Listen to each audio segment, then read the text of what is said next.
coffee and donuts a little bit in a different environment. We're in a different environment.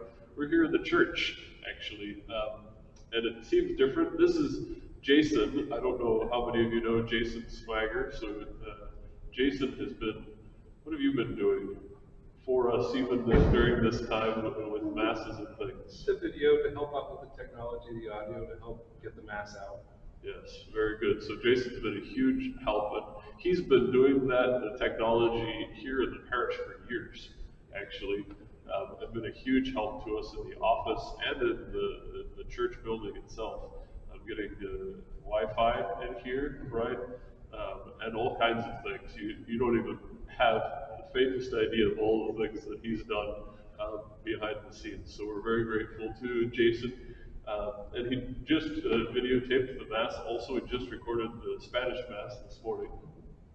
But I wanted to do a coffee and donut session with Jason and show you guys a little bit of what the church looks like right now. It's a little different, right? So there used to be chairs right here, and now there are not. And so kind of just wanted to walk through today a little bit of what it's going to look like next week as you come in, so that you're a little more familiar with things and prepared. So, when you turn over that way, Jason, what do you see over there? Yeah, blue squares are probably 8 mark that. They're 6 by 6 even. Okay. So 6 by 6 with 6 feet in between the squares also. So these are for families to be able to sit. We think that we could probably fit 6 people-ish in there. 3 in the front row, 3 in the back, and I've seen even more than that with little ones. So it works pretty well for when we've had daily masses in here. And then what else do you have? What do we have over there on the floor, which the people can't see? We have yellow markers up and down the hallways to show the social distancing distance between them. There are also several stations for sanitizing as you come in, as well as you go out, if you have to sanitize any of your chairs or anything else. Yep, very good. So this side of the church, we have yellow crosses, and that's for going out, right? So this side is for going out. And those doors also on this side of the church, you can go out those doors or out the back door as well. So those sides are for exiting the church. This side is for coming into the church. And we'll have a table at the back entrance and then 2 tables at the front entrance to greet people as they come in next Sunday. So then you'll come in those same doors on the side of the baptismal font, which is behind where the camera is. You can't see it right now, right? But these blue squares then mark out spaces where people can be inside of those. You stay in your box, basically, right? You and your family or your household stay in your box. And these are 6 by 6, but there are some that are smaller than that also. So if you're wanting to sit closer to the sanctuary, it's going to be important to bring your own chair. And we'll have kneelers for you, which we've been forgetting in the daily classes. But kneelers for you also if you're not desiring to kneel on the floor. And actually the kneelers are very, very stable. We've taken them off. I've had a number of different people, young and old, test them out, and they seem to be great, actually. Either way you place them, the kneeler on the ground is very stable, so you don't have to worry about that either. But if you don't want to kneel on the ground, then you can bring one of those in and use that as a kneeler. But you can also use the pews. But the pews, they're easier to clean than the chairs. So that's why we decided to remove the chairs. It's just less possibility of someone catching something, right? So just easier, smarter, I think, and safer. So we've removed the chairs for that reason for right now. But the pews will be open, and every other pew is closed off right now with caution tape. We might try and find a different way to do that other than caution tape over time, but that's how they're marked out right now. So, all of the pews, both on the side and in the back. Right.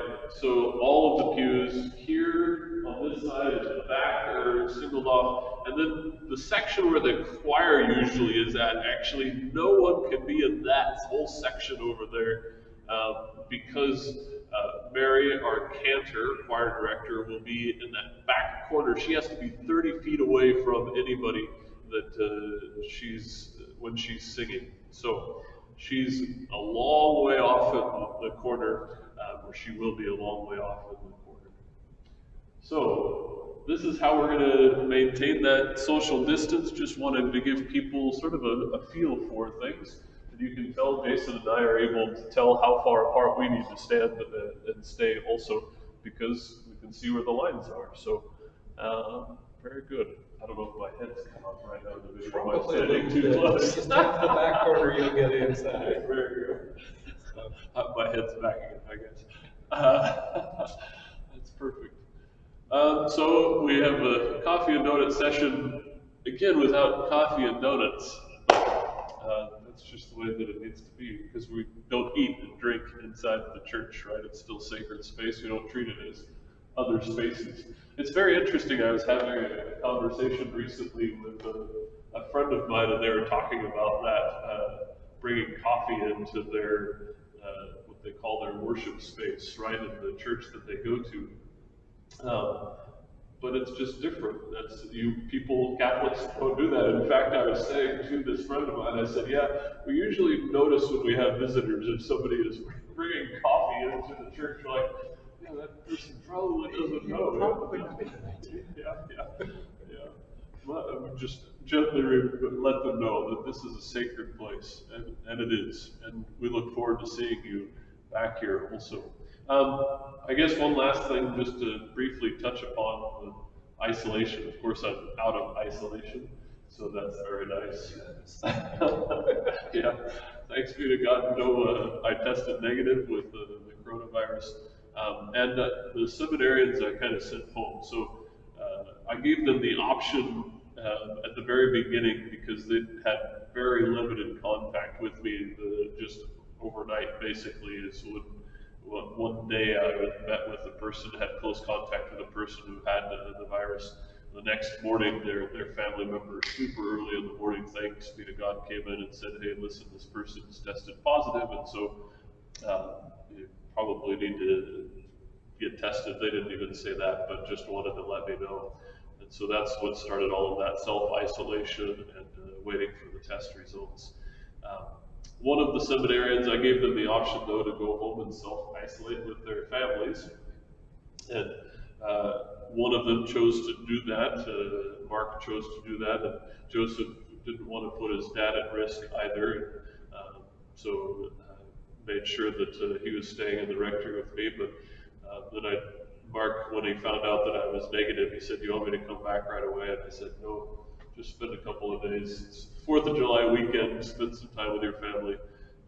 And then he'll be back, I think, on Tuesday. And I sent Joseph away. I didn't send him away. I let him know that he could go away. He could take some time. He had been self-isolated, so I let him know he could take some time and go spend it with his family. So I think he'll be back later in the week also. So, and grateful also the person who who tested positive, that I had that close encounter with in particular, still has no symptoms either. So we're thankful for that also. Praying for one other person that we know in the parish that I know of. I don't know if there are others.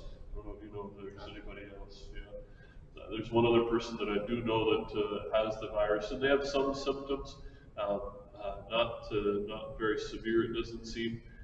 So we're thankful for that, and continue to pray for them also and their families, so that those symptoms don't get worse and that it doesn't get passed around in the family either. All right.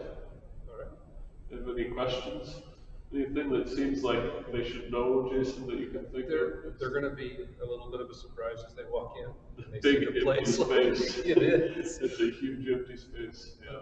The staff has gone to a lot of work to make it pretty clear on where to go, and we'll be able to celebrate Mass again. Yeah, so that's the plan, next week. Or as much as we can. If this works out, please let it be so. Yeah, so the plan is next weekend, masses return to normal times, 5 p.m. And then 8, 10, and noon, right? And we can have up to 200 people at each of those masses. So I look forward to seeing you next week, and smiles on your faces after hopefully having a relaxing 4th of July weekend. Hopefully got to see some friends and some family even during this time on this 4th of July weekend and celebration. God bless you guys. Have a good week, and we'll talk to you soon. Thanks, Jason, again. Yeah, most welcome.